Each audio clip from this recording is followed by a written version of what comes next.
igisuma gifashwe kiriko kiramena urugo kigakubitwa kigapfa amaraso yaco ntazohorwa.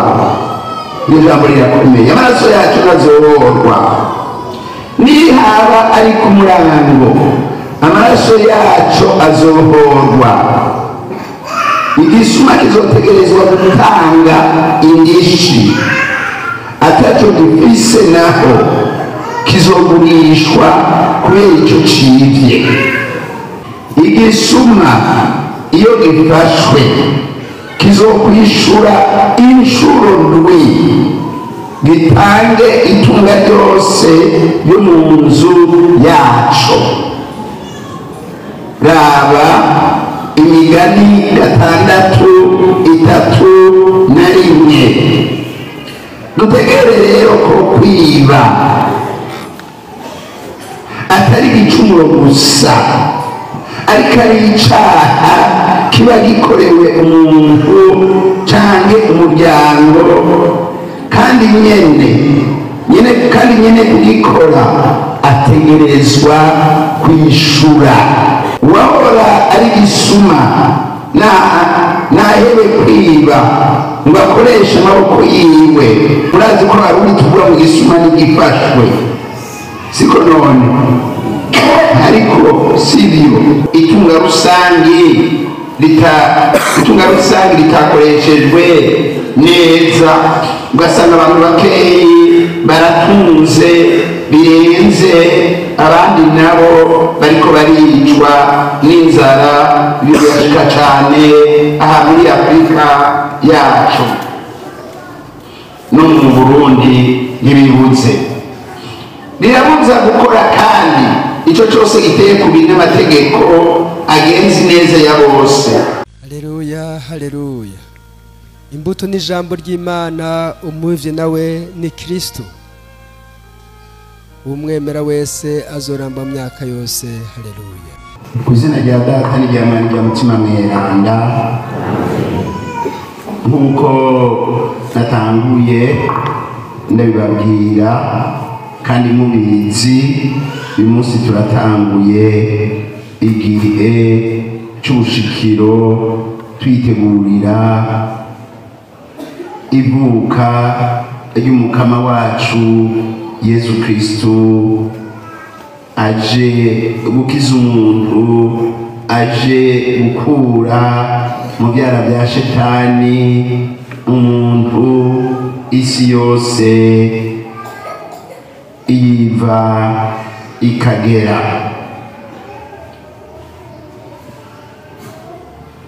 Rero murazi yuko muri iyi myaka 5 duhejeje kugendera amaparuwase hamwe n'amashure menshi, twaciye turondera twumvise ingorane ziri mu bakristo, ugene amabwirizwa y'Imana atagenderwa, ukugene amasakramentu adahimbazwa neza.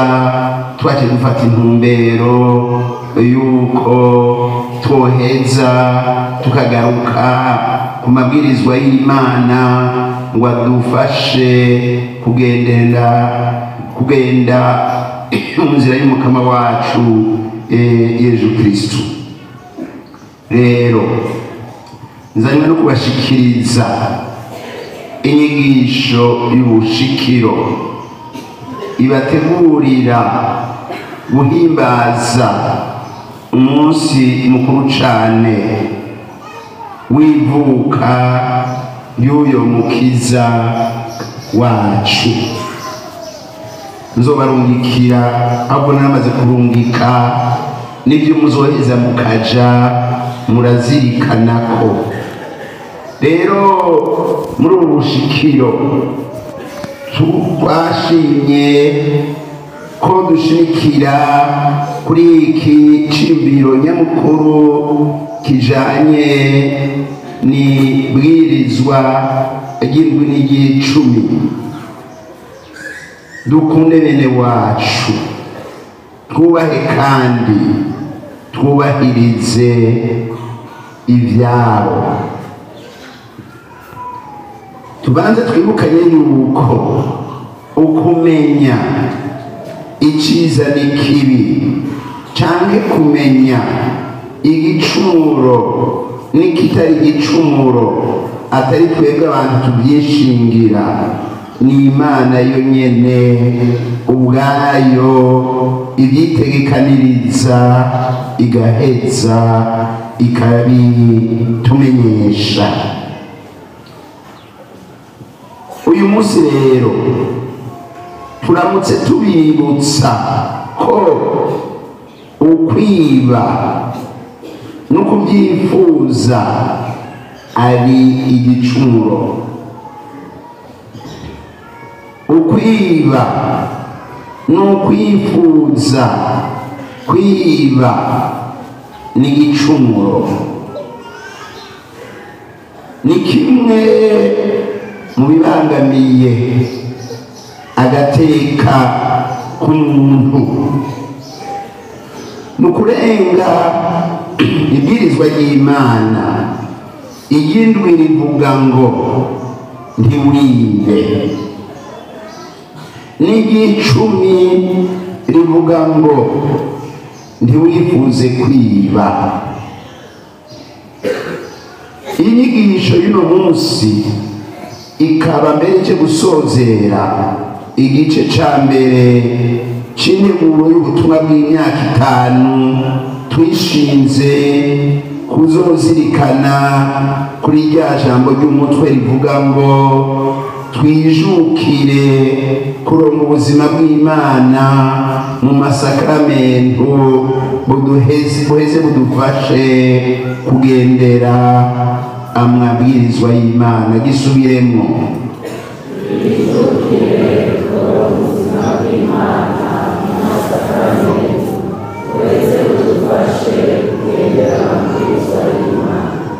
mu gutangura tubanze tuzirikane rero icyo Imana yonyene itwigisha muri ayo mabwirizwa uko ari abiri.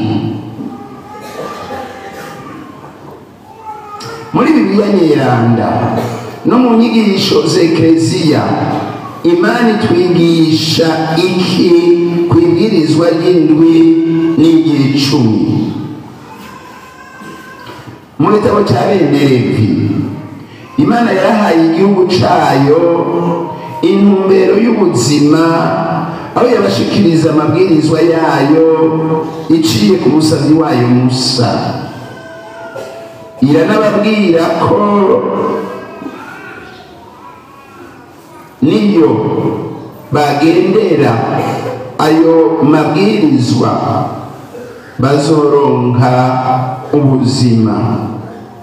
Nduguruye twamugina, murazigama amategeko yanje n'ingingo zanje, nibyo bibeshaho umuntu abirangura, ni jewe Umukama. Abene Levi 18:5. Dufatiye ku ibwirizwa ry'indwi, ntuzokwice, dusanga mu Ihunguruka igabane ca 20:5 no mu Mategeko 5:19. Bibiliya nyeranda Imana iratwigisha akatari gake ko ubusuma buzanira ingaruka mbi umuntu n'umutima wiwe no mu migenderanire afitaniye n'abandi, bukamukwegera umuvumo maze ikamuhamagarira gusubiza ibyo yibye no guhinduka. Dutange akarorero. Mu gitabo cy'Ihunguruka handitswe ngo igisuma gifashwe kiriko kiramena urugo kigakubitwa kigapfa, amaraso yaco ntazohorwa. Iyo jambo rirakomeye, amaraso yacu ntazohorwa. nihaba ari ku murango amaraso yaco azohorwa. Igisuma kizotegerezwa gutanga indishi, ataco gifise naho kizogurishwa kubera ico civye. Icibwe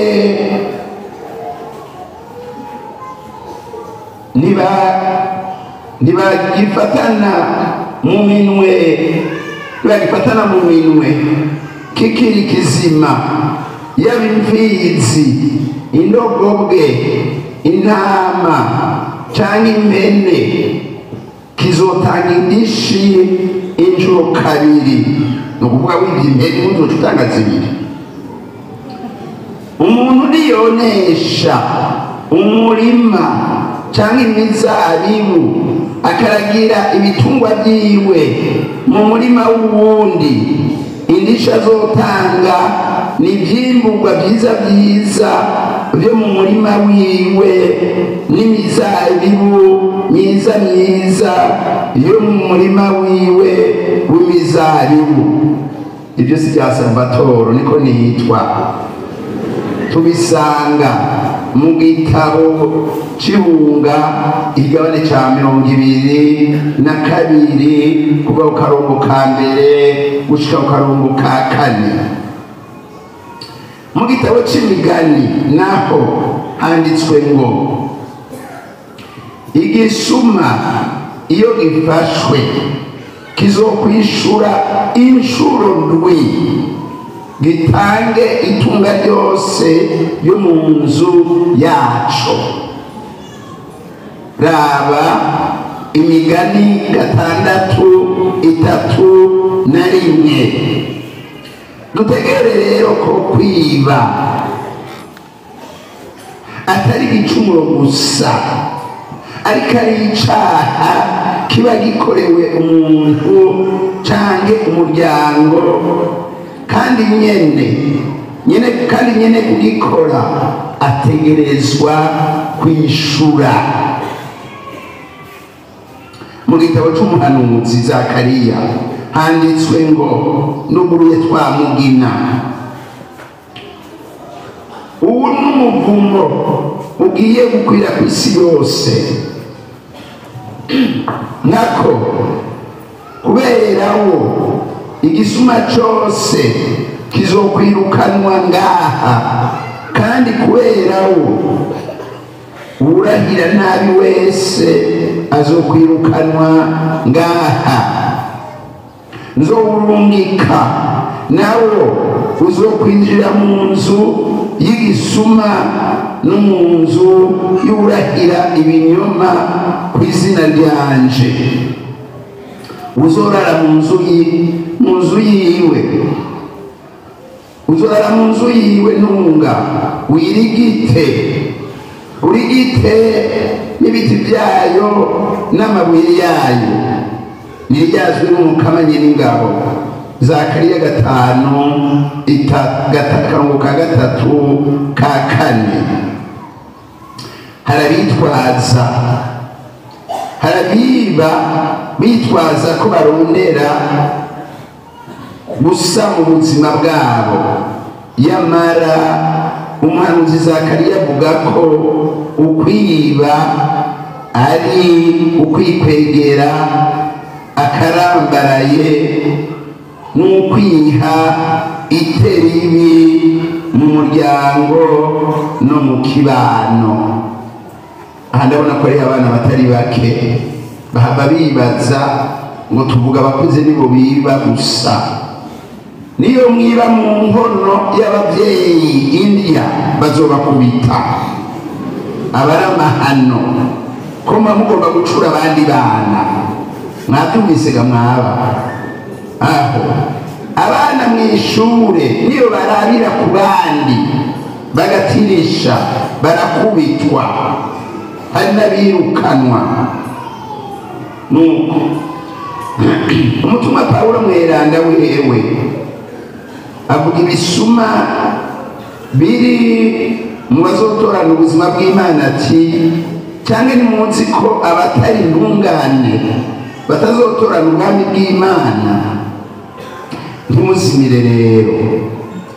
Ati n'abasambanyi, n'abasenga ibigirwamana, n'abarenga ibigo, n'abahunahuna, n'abagabo bashurashurana n'abandi bagabo, n'abisuma, nta nkumyi, nta mborerwa, n'abacokoranyi, n'abasahuzi bazotorana ubwami bw'Imana. Raba ibaruwa rya mbere y'umutumwa Pawulo yandika Abanyekorinti igabane ca 6 kuva ku karongo k'9 gushika 10. Uyo mutumwa Pawulo mweranda nyene arahanura ko umuntu wese yotungwa n'ibyo akoreye akareka kwiba. Uwahora ari gisuma nahebe kwiba ngo akoreshe amaboko yiwe kugira ngo aronke ico gufasha abakene. Abanyefezi 4:28. Ubusuma bufatiye ku kinyoma no kunyuruza amatunga rusangi bikwega urupfu. Raba ibyashikiye Ananiya na Safira mu bikorwa by'abatumwa 5 akarongo ka mbere gushika ku 10. Yamara rero uwebye ubusuma n'ubisha bwiwe akihana akishura ibyo yibye aragirirwa ikigongwe. Turabisanga muri Luka 19 kuva ku karongo ka mbere gushika k'10. Akarorero ni Zake muri Luka 23 kuva ku karongo ka 39. Dufatiye ku ibwirizwa ry'icumi naryo mu gitabo cy'Ubunguka n'igitabo cyo kwibutsa amategeko handitswe ngo ntuzokwifuze inzu ya mugenzawe, ntuzokwifuze umugore wa mugenzawe cyangwa umusuku wiwe cyangwa injoreke yiwe cyangwa imfizi yiwe cyangwa indogobe yiwe cyangwa ngo wifuze ikintu na kimwe cya mugenzawe. Intunguka 20:17 ukwibutsa amategeko 5:21. Iryo bwirizwa ry'icumi ndirivuga cyane cyane ibikorwa biboneka kuno nyene byerekeye ibyifuzo byarikiye mu mutima w'umuntu bishobora kumutwara mu bikorwa by'ukwiba, ukwifuza kwiba.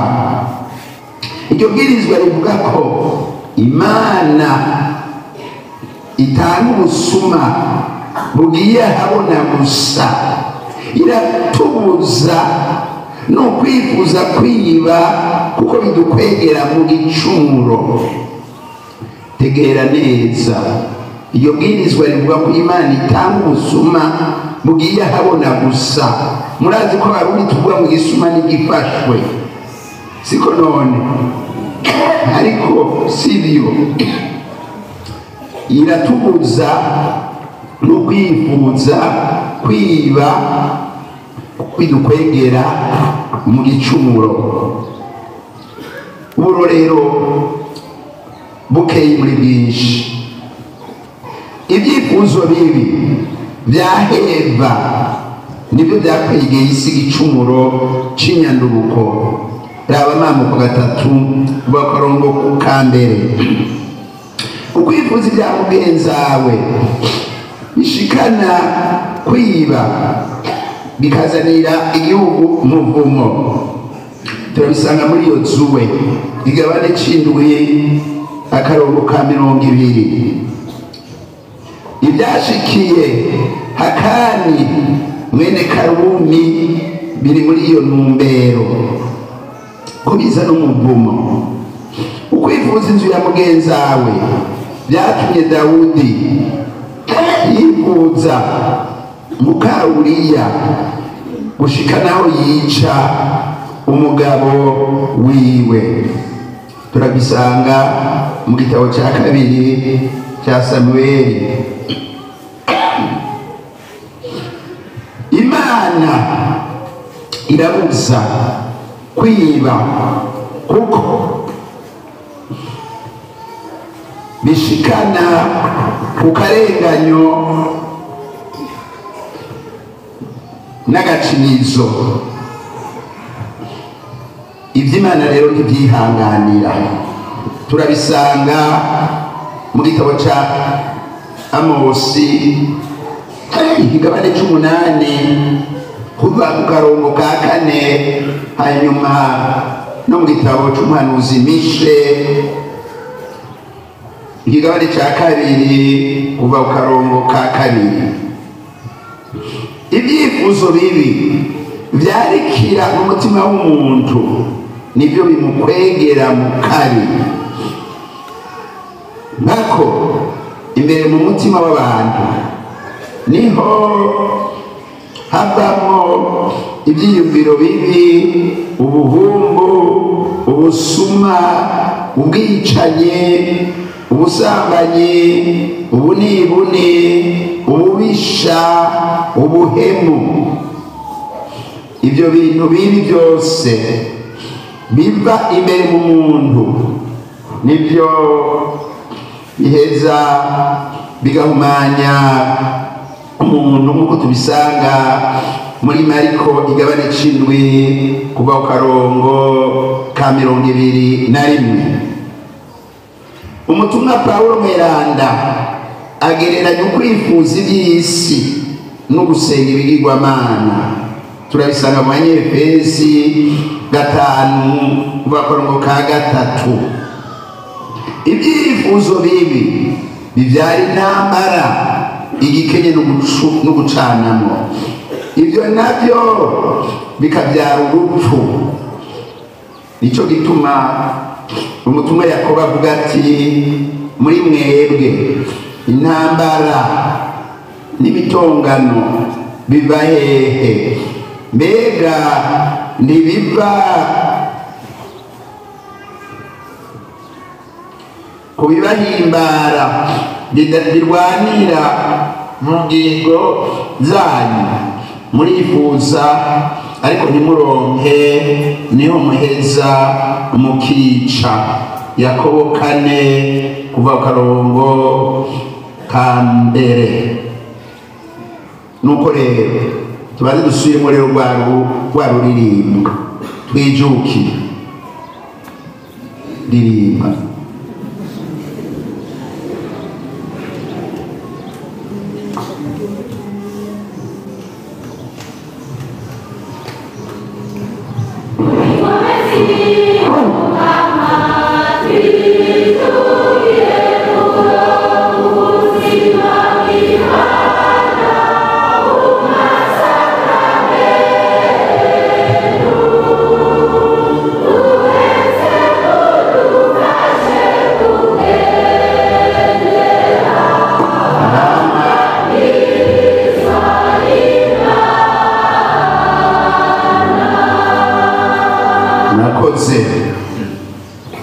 Mu nyigisho za Ekleziya twirukanye ku kwemera kwa Ekleziya Gatolika bushingiye ku nkingi zitatu: ijambo ry'Imana dusanga muri Bibiliya, inyigisho z'abakurambere muri Ekleziya n'inyigisho z'abarongoye Ekleziya.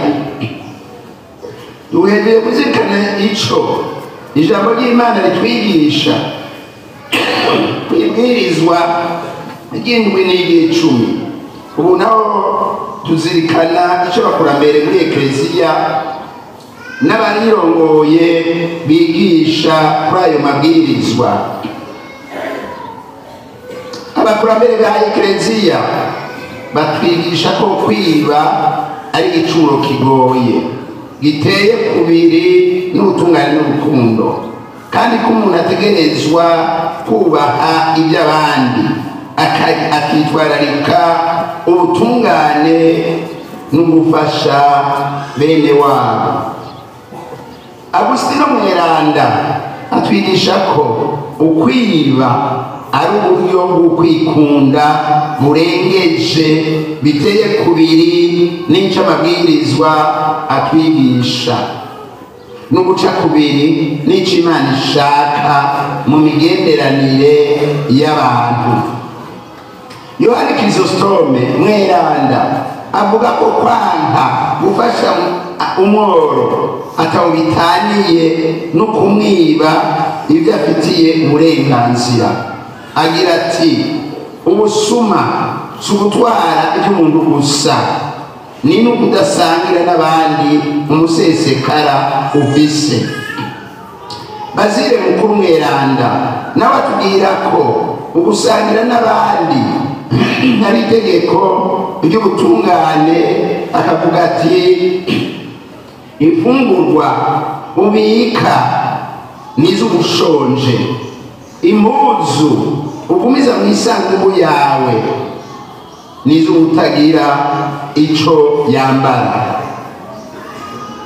Kwibwirizwa ry'icumi abakurambere ba ekleziya bavuga ko kwifuza iby'abandi ari igicumuro kigoye cyane, gihumanya umutima, kikongera kikaba inkomoko y'ibicumuro byinshi, na cyane cyane kuba satumutwanje, kwigungira ko, kwiganzirwa n'amaronko n'ibindi.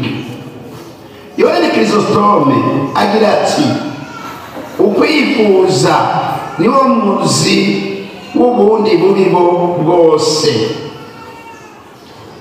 Yohani Gasiyano yigisha ko uwifuza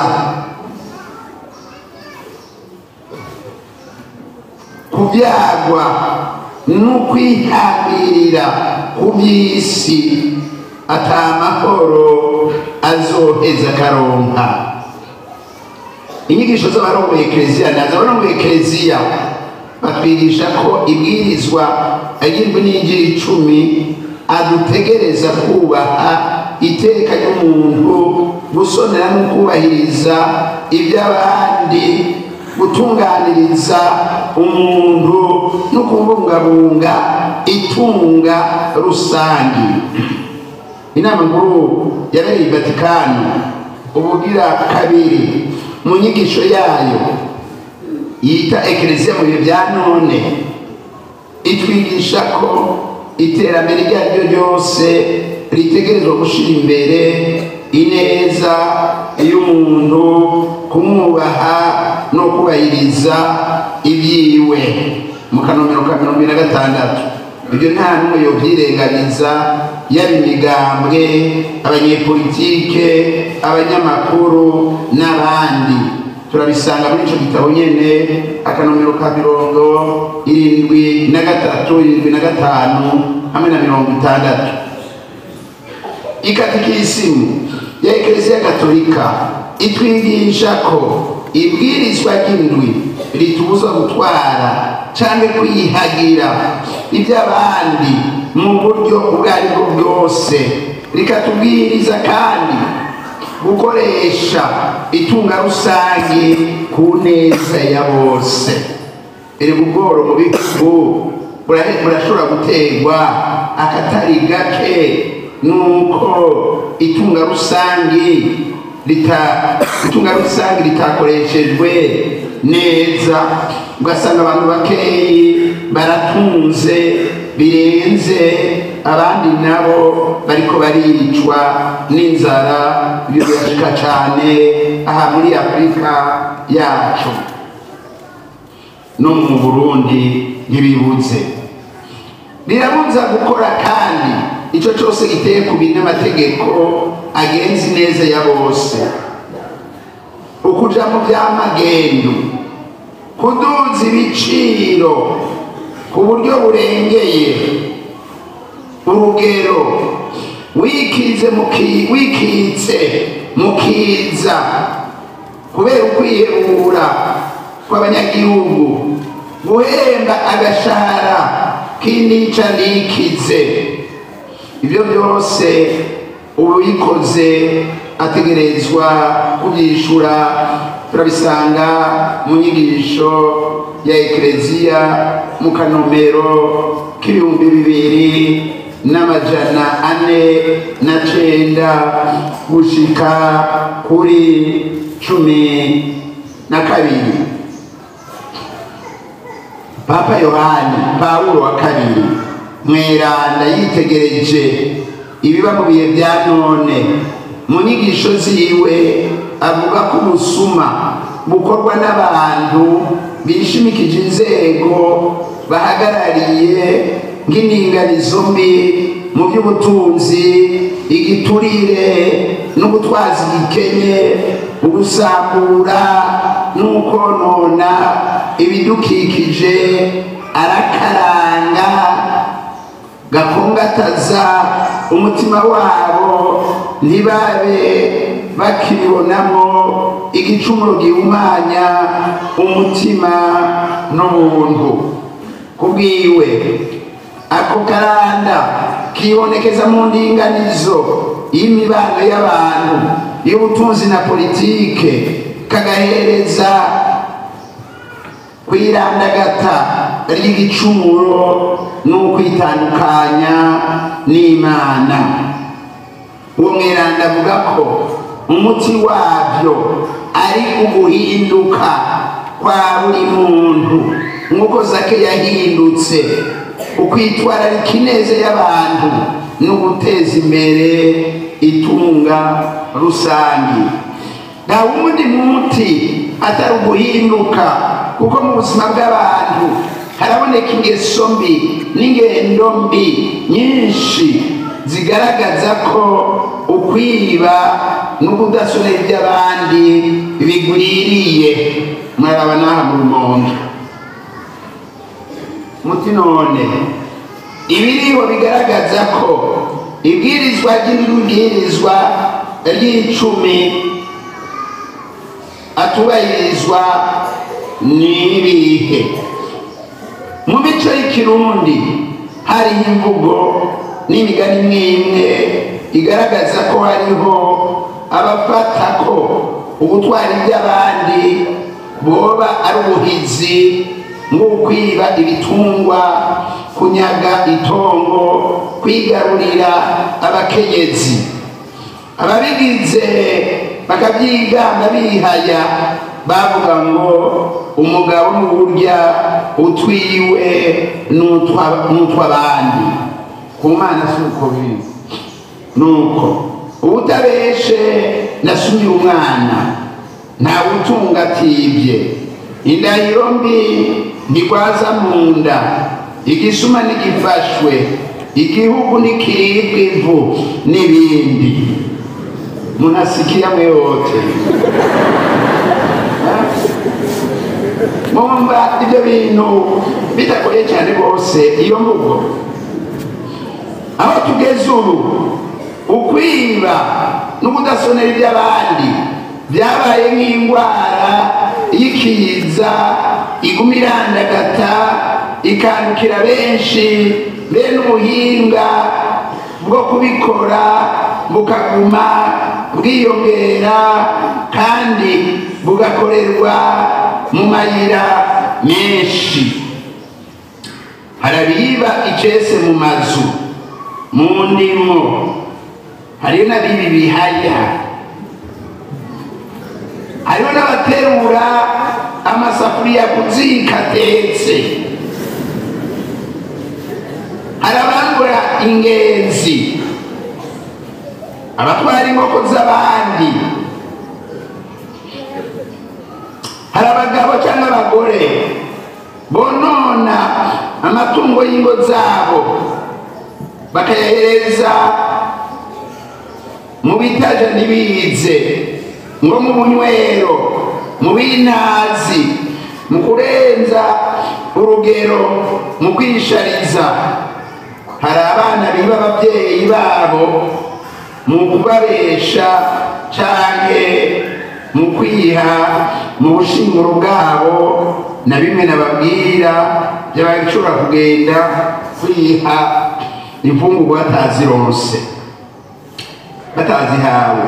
Hari abacuruza biba mu gushinga ibiciro by'umurengera mu rudandazwa bakora, mu kuzirika iminzane cyangwa mu kugurisha ibidandazwa byamaze kononekara cyangwa byataye igihe. Hariho umusore aheruka i Roma gushigwa mu ruhara rw'aberanda niho narindi, nuko yitwa Floribert avuka i Goma, bazanye amakamyo arimo imfungurwa zononekaye. Hanyuma rero araheza agira ati jewe sindabarekura ngo mugende kwica abantu, mugende kwica igihugu. Mu nyuma baciye bamwica, kandi yabigize kubera ukwemera kwiwe. Hari abacuruza biba rero cyangwa no kudakingira koko iby'abandi. Hari abagwizatunga biba mu kwaka inyungu z'umurengera ku madeni baba bahaye ababitura babanje kubamena amaso nk'uko babivuga. Murabizi kubamena amaso nk'uko babivuga. Hari abiba babanje guhindukana nabo basangiye imitahe y'urudwandazwa bakigarurira inyungu n'imitahe. Hari abiba mu kinyegero amatungo y'imiryango, hari abigarurira ibisigi by'imfubyi n'abapfakazi. Mu gihe cya none hari n'ikibazo cy'ibitoro, hariho n'abazirika ibyo by'ibitoro yari kuguha amaritiro 20 akaguha 15, ayandi akaba asigaye mu ipompo. Nubwo n'ubusuma butavurwa. Hari abazibira amayira y'uruherekane rw'ibidandazwa byankenerwa mu gihugu bikaguma bibura ku masoko kugira ngo byiharizwe na bamwe bamwe babonereho guca babishira ku biciro bihanitse kubera bitaboneka ku rugero rukwiye kuba birondera. Hari abiba biyita abaranzi mu guhatira abaguzi n'abagurisha kubacako mu mayira arimo ubusuma bweruye kandi bunyegeje mu manyanga. Bamwe bita abakomisiyoneri bakarenza urugero. Abayakora ayo manyanga biyita abakomisiyoneri, ibiciro bikaduzwa ku rugero rw'umurengera, maze abaguzi n'abagurisha bakahagirira uruhombo runini.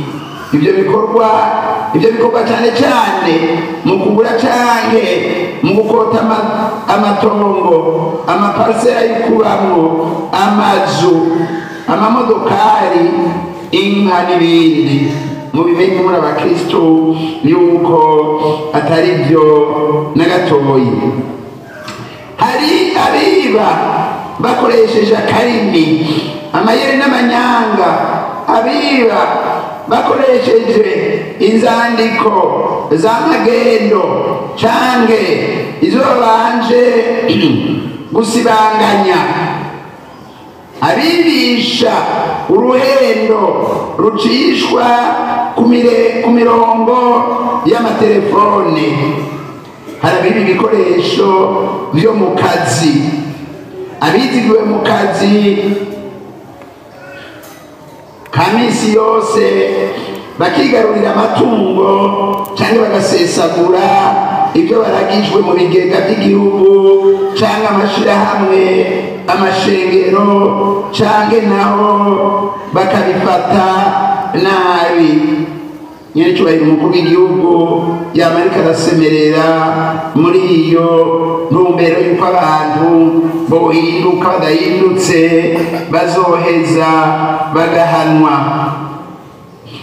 Hari abakozi biba kuko batonda ku mirimo yabo bakirirwa bicaye canke bagakora nabi canke bakirirwa barikorera ibindi by'iwabo, rimwe na rimwe bagakoresha uburyo bw'igihugu canke bw'amashirahamwe yabahaye akazi akabahemba imishahara ikwiye, ata mwimbu bigeze binjiza mu bigega. Akatari gake turatumva abantu bidoga ko hari abatware bakibiturire abaza kubitura mu by'intwaro, mu by'ubucamanza, mu by'umutekano, mu by'ubugwizatunga n'ibindi. Ibyo baba ariko barasaba rimwe na rimwe ngo bigahabwa abadakwije ibisabwa n'amategeko kuko babanje gutanga ibiturire, ababikwije nabo batatanze igiturire bagasubizwa inyuma. Ibyo biri mu gihugu cacu. Ibyo biturire bivugwa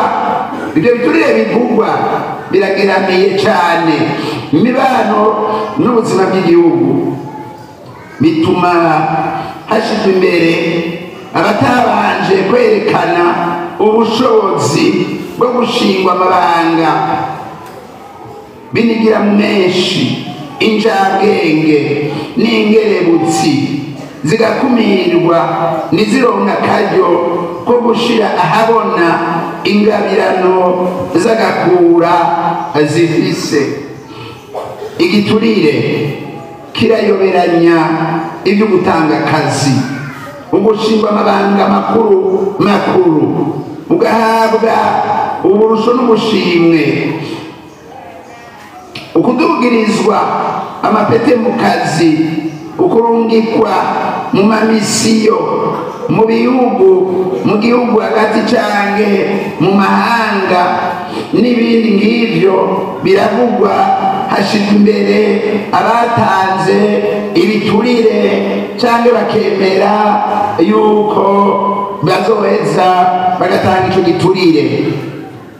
Icerekana ko igiturire cimonogoje mu bantu nuko gisigaye cakwa kandi gitangwa ku mugaragaro hamwe ngo kikaba gifise abashinzwe kucegeranya no kugishikana mu minwe ya bene co.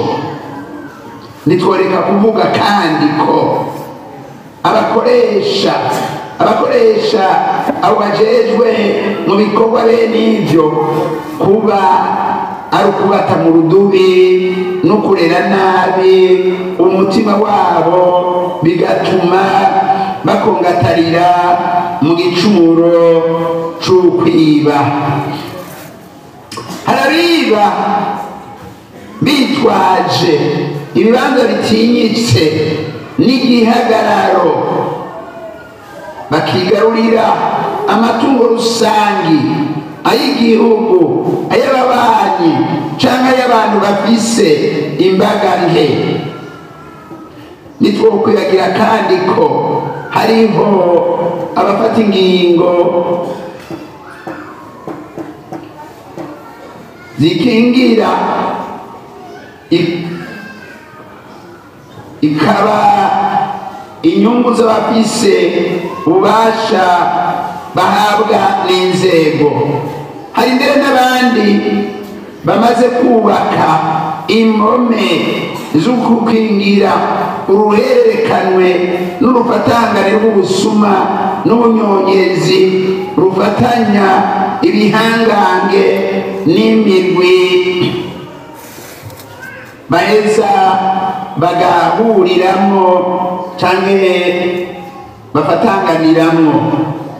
Harabiba kuko bahahamiye kuronka amatunga yihuta, benabo ntibatinya kwihindukiza ku masezerano, gusibanganya inzandiko no kwihakana ivyo bateyeko ibikumu. Ntibatinya kunyuruza ivyo baragijwe nk'ibikoresho vyagenewe iterambere rusangi, bavyita ngo nukugavura. Abo rero no mubaboyi bariyo ngo baragavura, shembe yamuhaye ibiti agaheza akagavura. Hariho n'abagore ngo bagavura abagabo.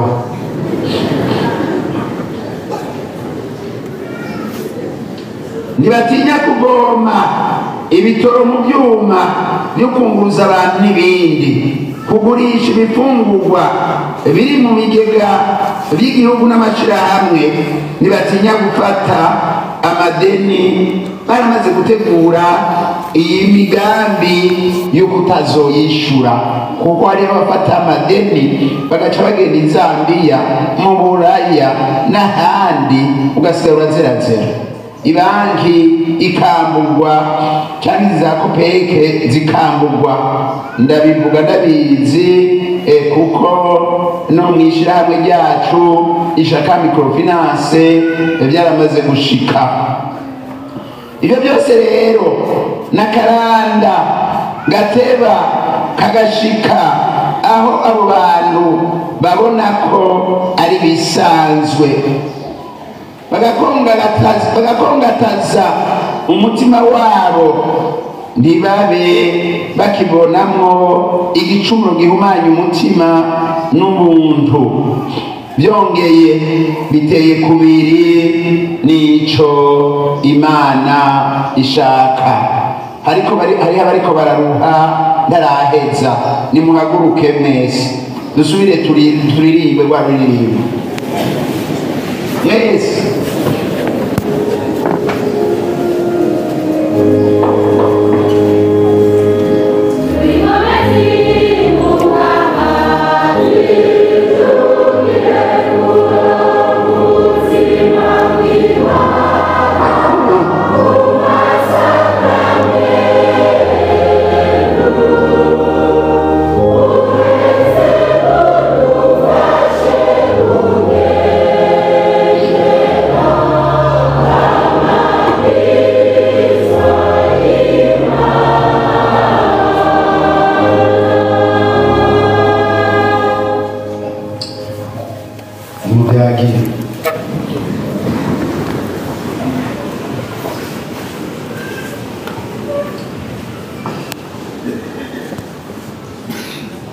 Dukunde bene wacu mukubaha no mukubahiriza ibyabo.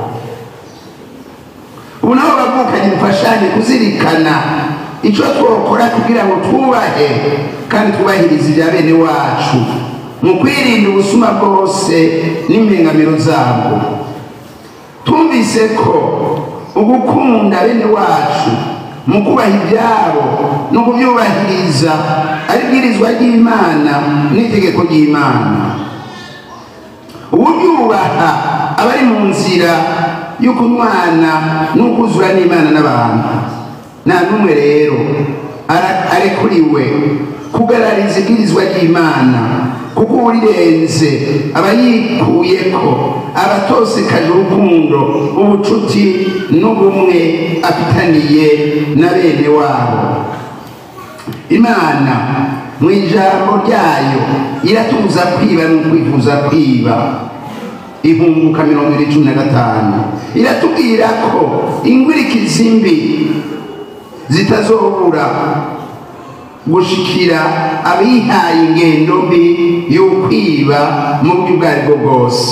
Kandi muramaze kubibona Eklezia nayo nyene mu nyigisho itanga, ntisiba ntiyegeshanya kwigisha abantu kwirinda kwiba no kwifuza kwiba. Eka mbere no mu buzima bwa misi yose twumvise ko ingeso mbi y'ukwiba yabaye akaranda. None rero bene wacu ndabasabye nshimitse twitse umutima turabe icyo twokora kugira ngo tugaruke ku Mana, twongere uko bukeye ko bwije turwanye ingeso mbi zose n'izindi zose tudashoboye kudondagura ziduca ku Mana no kuri bene wacu zikadukwegera umuvumo. Bavukanye muri Kristo, ndasabye nshimitse umukristo wese agamburuka Imana, ayireke yinjire muri we no mu byiwe basangira imigambi, kuko utari kumwe nayo naco yishoboza. Nimwigane Zake yakiriye Yesu we agaca yigaya agasubiza abo yivye ivyabo kandi akanabungukira kubyo yari yarabibye, ngo tubisanga muri Luka 19 kuva akarongo ka mbere. Nka Zake nitwakire Yesu, duhinduke, duhere ingeso z'ubusuma ziduca ku Mana no kuri bene wacu. Bavukanye ko twamenye Imana tukamenya n'amabwirizwa yayo, nitubimboneza mu gusonera iby'abandi. Bavukanye urukundo mufitaniye nirwibonekeze cyane cyane mu kugira urunani rwo guhagararira ukuri n'ubutungane. Niyagira abarenganywa cyangwa ngo banyagwe utwabo murorera, nimubatabare cyangwa muheze mubatabarize. Nimwamirire kure abamaze kwagurinda cyane cyane mu kwaka ibiturire, mu gukoresha amasura y'ibinyoma mu manza no mu kwishimikiza ububasha bafise canke izindi mvo. Ndasabye abakristo bose bari mu nzego z'ubutungane ngo mwame mwitwararika kurondera no kumenya ukuri, kugira ngo abantu bose babashe gutunganirizwa mu manza atawanja atawangura. Turavye ibiriho turabona ko ukurenganya abandi cyangwa kwiba byabaye murengera mu mibano y'abantu kandi bikorwa mu buryo bwinshi. Ndasubiye kubasaba cyane cyane mwebwe bakristo muserukira abandi mu mihari n'imigwi y'ubutumwa ngo mwerekane ubugororotsi n'ubutwari bwanyu mu gutuza izo ngeso mbi z'ubusuma. Nimufashe abandi guhinduka, abananiranye nabo mubashengeze ku nzego zibijejwe, abagiriwe n'icaha bahanwe hisunzwe amategeko. Nduze wakira igiturire, kuko igiturire gihuma amaso incabwenge kikagoramika amajambo y'intungane. Tubisanga mwiyunguka 2:3-8. Nico gituma savye abakristo bose bafise ico bajejwe mu gutunganiriza abandi, ko mwoja imbere y'abandi mu gufasha gushira imbere ukuri n'ubutungane. Nimwamirire kure abo bose bahengama atakindi barondera atari ugucinyiza imazwa no kurondera amarongo adatunganye. Uretse ibyo bibi bikorwa icese, mboneye no kubiyibutsa ko atamukristo n'umwe arekuriwe kugira urwenge rwo gutora iby'abandi agaheza ntabisubize, ukurondera inyungu y'umurengera, ukwikika mukiza mu kurondera inyungu k'umuntu atewe n'ibyago canke ugakoresha amayeri urondera kwigarurira iki canke kiriya nk'uko tubisanga mu Ihungu 22:20. nimwabe mwihatira kurondera gukora ineza cyane cyane mu gushira imbere urukundo kuko ariko rwubaka imibano y'abantu. abigira basinda bibazwa nabo bagaca kubiri n'icimana ivuga mu ijambo ryayo bagakora ikibi bakizi bitewe bitebuke bazobyishura. turabisanga mu Ihunguka 2:37. Imana ikivuze iragishitsa kandi iminsi y'igisuma iraharuye nanone buriya nibutera ku mpeshi. ingubu zanyu nimuzikoreshe mu kuja hamwe mugire urunani rw'amashirahamwe mwijukire ibikorwa by'iterambere maze bibafashe kurwanya ubunebwe ngo mubashe kwisununura no kurwanya ingeso mbi zoshobora guhungabanya imibano yanyu nk'uko umweranda Yohani Pawulo wa 2 abivuga.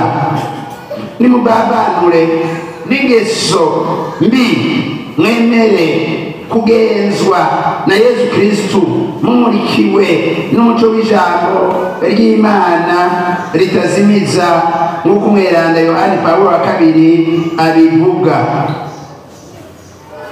mu mibano y'abantu nimwitwararike gutanga indero rundu na rukristu kuko umuntu akiri muto akure azi gutandukanya ikibi n'iciza kandi ashobore kumenya icyo arekuriwe gukora be n'icyo atarekuriwe. nakare ngo indero iva hasi kandi igiti kigororwa kikiri gito. bakristu muri mu nzego zishinga zikongera zikubahiriza amategeko namwe nimutuze ubusuma ubwaribwo bwose mwihereyeko. erega umweru mukuru ugakwira isi yose. mutuze ubusuma mu gushiraho amategeko atunganiriza bose muyubahirize. abafitaniye amatati mubatunganirize mutarondeye ibiturire. abarenganijwe barenganurwe hisunzwe ingingo n'ubutungane. munkundire dusozere. mu gusozera inyigisho turabibukije ko twabigishije ko ibwirizwa ry'indwi ntiwibe n'iry'icumi ntiwifuze kwiba ari amabwirizwa Imana yahaye igihugu cayo. ni amabwiriza Imana yaduhaye natwe kuko twagizwe abana bayo mw'ibatisimu. Yezu akaza yashimangira uyarenze mu buryo ubwo aribwo bwose abakoze igicumuro kigoye. nta muntu n'umwe nta shirahamwe nta terambere nta bumenyi eka nta n'intwaro ishobora kuvuguruza ico Imana yamenyesheje. ukwiba no kwibuza kwiba ni igicumuro ku bantu bose, abakuru n'abato, abize n'abatize, abatwara n'abatwarwa. no ku bana nabishikirije bashobora kwiba mu nzu. iby'abandi rero tubyubahe tubyubahirize kandi tureke kubyifuza kuko twese bwizodushikana mu bihirwe budahera Imana yatwemereye no kugendera amabwirizwa yayo. inyigisho mbere niyo dusozereye ko urukurikirane rw'izo twari twabategekanirije zerekeye amabwirizwa y'Imana, tukanabamenyesha ko mu gihe cy'ikarema tuzoja dutangura kubashikiriza urukurikirane rw'inyigisho zizoba zerekeye amasakramentu. Ndabasezeye ndabifuriza kuzogira iminsi mihire ya Noeli, niyo kuzorangiza umwaka mu mahoro mu banyu no mu byanyu, mwarwanyije ingeso mbi y'ukwiba no kwifuza kwiba. Ndabashikirije kandi umuhezagiro w'iragi ry'abatumwa Imana se umukama wacu Yesu Kristo yigize umuntu nibagire berana mu muco w'amahaza y'umwana wayo, nibashungurire ku mugisha wayo, munezerwe n'ukwakirana umutima ugororotse umuzo w'umucunguzi yigize umuntu, muzosagwe n'impera y'ubuzima bw'amaho umunsi Kristo azogarukira mu ninahazwa bwiwe. Iyo Mana rero Data na Mwana mutima mweranda nibahezagire. Bigiriwe Ibururi kuri 14 z'ukwezi kwa 11/2025 Musenyeri Salvatore Niciteretse umwepiskopi wa Diyoseze Bururi.